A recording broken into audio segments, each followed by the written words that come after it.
महासमुद्रु ढाले पानी चलीगले समुद्र सुखीजीवनी कहवा करने भितर बहुत तफात थाए। 8 मासर शासन काल भितर बीजेपी दल जी कथा कहूँ विधानसभा भितर एवं बाहर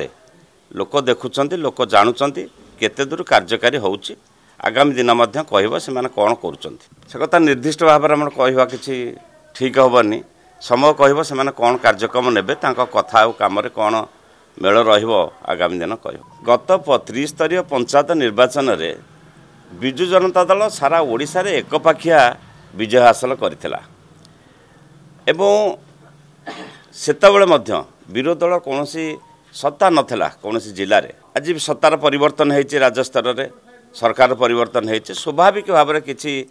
स्वार्थपर था कि दल डिया था से दल परिवर्तन करेंगे यहाँ सबू दलर गोटे प्रक्रिया भितर थाए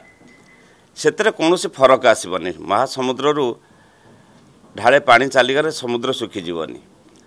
तेणु विजु जनता दल एबे भी सक्रिय अच्छी तृणमूल स्तर में आम नेता भावमूर्ति नेतृत्व एवं लोकों को भल पाइबा एबे भी अतुट अच्छी आगामी पंचायत निर्वाचन में आम पुणी भल रिजल्ट करूँ।